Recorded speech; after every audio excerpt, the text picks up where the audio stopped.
Hi hello friend, कैसे हैं आप लोग। और उम्मीद करते हैं कि आप लोग जो है बहुत ही स्वस्थ होंगे, बहुत ही अच्छे होंगे। तो आप लोग अपने स्वास्थ्य पर जो है विशेष तौर पर ध्यान रखिएगा, ठीक है। तो आज जो हम चर्चा करेंगे वो आईपीसी की धारा 410 को लेकर बात करेंगे, 411 को लेकर बात करेंगे और 414 को लेकर बात करेंगे, ठीक है। तो इस पर चर्चा करने से पहले आपसे निवेदन है कि हमारे YouTube चैनल एकेलो जुडिशरी सक्सेस पर जो है आप लोग जाकर लाइक शेयर एंड सब्सक्राइब करेगा और बेल आइकन की घंटी जो है ज़रूर दबाइएगा, ठीक है। जिससे कि जिस भी चीज़ का हम क्लास लेते हैं तो उसका जो वीडियो का नोटिफिकेशन हो उस सबसे पहले आपको मिल जाए, ठीक है। और जैसे ही आपको वीडियो का नोटिफिकेशन मिलता है तो आप क्या करेंगे, सबसे पहले आईपीसी का बेयर एक्ट, कॉपी और पेन, ये तीनों चीज़ को अपने पास में रख लेना है, ठीक है। और उसके तुरंत बाद एक काम और करना है कि हमने जितनी बात को इसमें दर्शाया है और जिस तरह से दर्शाया है एकदम सेम टू सेम ऐसे ही अपनी कॉपी में उतार लेंगे, ठीक है। और उसके तुरंत बाद एक काम और करना है। क्या करना है कि जब हम क्लास लें तो आपको आईपीसी की जिस आईपीसी की धारा पे हम चर्चा करेंगे तो आपको उसी धारा पे जाकर जो इम्पोर्टेंट होगा उसी के नीचे अंडरलाइन करते हुए आगे बढ़ते क्रम की स्थिति में आगे बढ़ते चले जाना है, ठीक है। चलिए अब आते हैं अपने मुद्दे पे, एकदम विशेष तौर पर ध्यान रखते चलना है। बस एकाग्रचित भाव से ध्यान मग्न होकर सारी बात को समझते चलना है, कोई भी बात मिस नहीं करना है, जिससे कि कॉन्सेप्ट आपका क्लियर होता चला जाए, ठीक है। चलिए देखिए, आईपीसी की धारा 410 यानी कि 410 किन बात को लेकर चर्चा करती है। यह चर्चा जो है स्टॉलन प्रॉपर्टी को लेकर बात करती है, यानी कि चुराई हुई संपत्ति को लेकर बात करती है, ठीक है। अब इसमें ध्यान क्या देना है, अगर कोई भी संपत्ति, देखिएगा अब ध्यान दीजिएगा कि अगर कोई भी संपत्ति जिसका कब्जा, ध्यान रखना कि जिसका कब्जा, अब क्या ध्यान रखना है कि चोरी, लूट, उद्यापन, डकैती, आपराधिक न्यासभंग और आपराधिक दुर्विनियोग, तो इस आधार पर संपत्ति को चुराई गई, ठीक है। तो अब आपको ध्यान क्या रखना है इसमें कि जिस व्यक्ति की संपत्ति है उसकी संपत्ति इन सब आधारों पर चुराई गई है, ठीक है। अब देखिएगा, अब ध्यान दीजिए एक बात और इसमें कि ऐसे कब्जे को, ठीक है, ऐसे कब्जे को जिस कब्जे के जो हकदार हों, ठीक है, अगर उस हकदार के पास वो कब्जा पहुंच जाता है तो वह चुराई हुई संपत्ति नहीं मानी जाएगी। यानी कि ऐसा कब्जा जो चुराई हुई संपत्ति है मान लीजिए, ठीक है। अब ध्यान क्या रखना है कि ऐसा कब्जा जिसका हकदार, उस कब्जे का हकदार है, अगर उस व्यक्ति के पास वह कब्जा जो है मिल जाता है, यानी उसके पास पहुंच जाता है वह संपत्ति, ठीक है, तो वो चुराई हुई संपत्ति नहीं मानी जाएगी। ये बात एकदम कंठस्थ कर लीजिए, ठीक है। ये बात क्लियर हुआ। अब ध्यान दीजिए, अब हम बात करते हैं आईपीसी की धारा 411 पे, ठीक है। अब 411 में आपको ध्यान रखना है कि इसमें क्या ध्यान रखना है कि डिसऑनेस्टली, ध्यान रखना है कि डिसऑनेस्टली रिसीविंग स्टॉलन प्रॉपर्टी, ठीक है, यानी कि चुराई हुई संपत्ति वो भी बेईमानी पूर्वक से प्राप्त की गई है, ठीक है।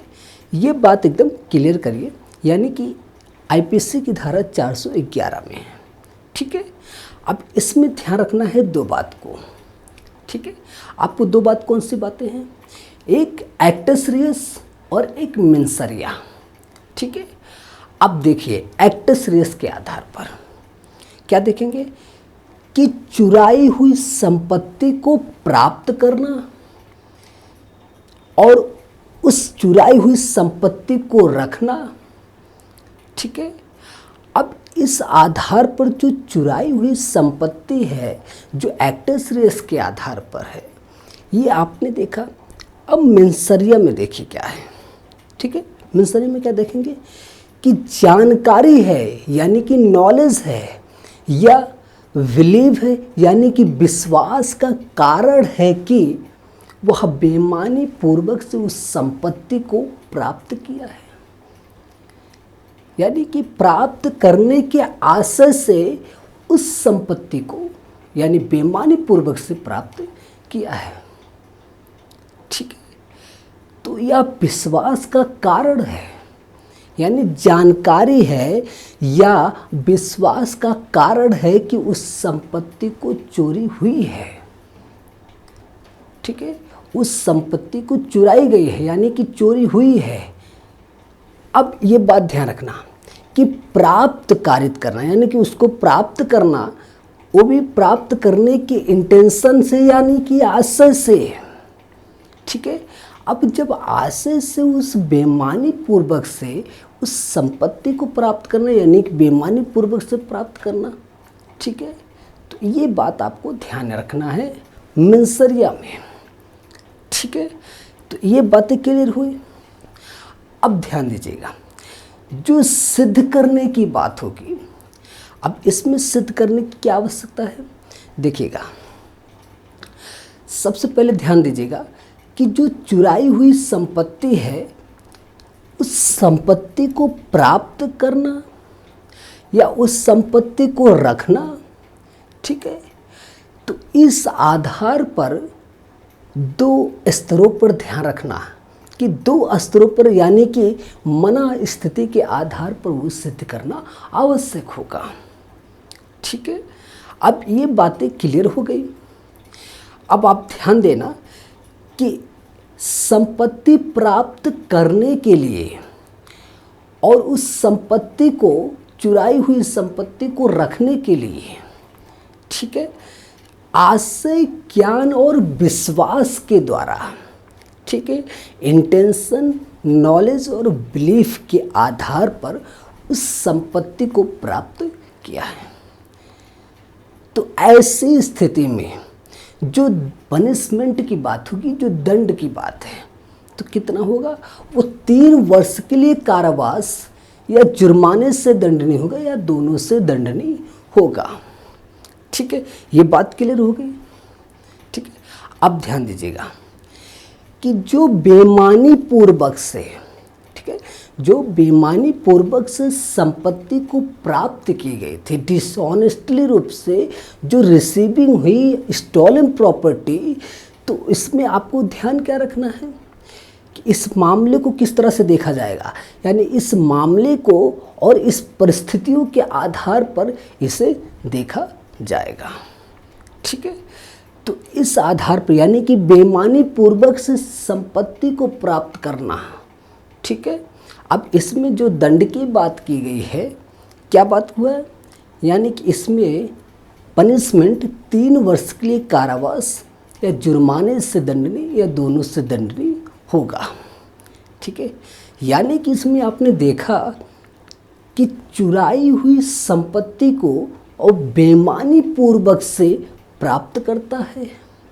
ठीक है, तो इसमें जो है उसके मामले और परिस्थितियों को ध्यान में रखते हुए चलना है। ठीक है, तो जब वो मामला सिद्ध हो जाता है तो दंड जो है 3 वर्ष के लिए होगा कारावास और जुर्माने से दंडनीय होगा या दोनों से दंडनीय होगा। ठीक है, ये बात क्लियर हो गई। अब ध्यान दीजिएगा, आईपीसी की धारा 414 में, अब 414 में क्या ध्यान देना है कि इसमें आपको ध्यान देना है कि चुराई हुई संपत्ति को यानी कि छिपाने में सहायता करना। ठीक है, यानी चुराई हुई जो संपत्ति है उसको छिपाने में सहायता करना। अब सहायता करना, आप ध्यान से सुनिएगा इसमें। ठीक है, यानी कि सहायता करने में जो चुराई हुई संपत्ति है उसको उस संपत्ति को छिपाने में, तीन बातें, कि उस संपत्ति को छिपाने में या बयान करने में या इधर से उधर ले जाने में, जो इन तीनों के आधार पर जो सहायता किया, ठीक है, क्या क्या सहायता किया, तो इस आधार पर जो दंड की बात होगी, जो पनिशमेंट की बात होगी, तो वो 3 वर्ष के लिए कारावास या जुर्माने से दंडनीय होगा या दोनों से दंडनीय होगा। ठीक है, यानी कि आपको ध्यान रखना इसमें है कि जो चुराई हुई संपत्ति है, उस संपत्ति को छिपाने के लिए क्या हो कि उसकी सहायता किया हो या उसको बयान करने में सहायता किया हो या इधर से उधर ले जाने में सहायता किया हो। ठीक है, इस आधार पर उस संपत्ति को छिपाने में जो सहायता किया, उसके लिए जो पनिशमेंट की बात हुई है वो किसमें, यानी कि 3 वर्ष का कारावास या जुर्माना या तीनों से यानी दोनों से दंडनीय होगा। ठीक है, ये बात एकदम क्लियर हो गई। ठीक है, अब ध्यान दीजिएगा, जो आईपीसी की धारा 413 है, अब 413 में क्या ध्यान देना है कि जो चुराई हुई संपत्ति है, उस चुराई हुई संपत्ति का व्यापार करना, ठीक है, ये बात इसमें देखना है। और आईपीसी की धारा 412 में कि जो चुराई हुई संपत्ति बेईमानी पूर्वक से डकैती करना, ठीक है, उस आधार पर उस संपत्ति को, चुराई हुई संपत्ति को माना जाएगा। तो ये जो है इसमें बात किया गया है। तो हमने आपको इन सारी बात को अच्छे से समझाया। ठीक है, तो आपको विशेष तौर पर ध्यान बस इतना देना है कि आईपीसी की धारा 410 जो स्टॉलन प्रॉपर्टी की बात करता है, ठीक है, इसको आपको ध्यान देना है जो हमने पढ़ा है आपको। और आईपीसी की धारा 411 को ध्यान देना है। ठीक है, और आईपीसी की धारा 414 को ध्यान देना है। बस इन तीनों को आपको विशेष तौर पर ध्यान देना है। ठीक है, तो इसको हम यहीं पे विराम करते हैं और फिर मिलेंगे हम नेक्स्ट क्लास में। तो इसी के साथ जाते जाते आप लोग जो है लाइक शेयर सब्सक्राइब करेगा और बेल आइकन की घंटी जो है ज़रूर दबाइएगा। इसी के साथ चलते हैं। जय हिंद, जय भारत।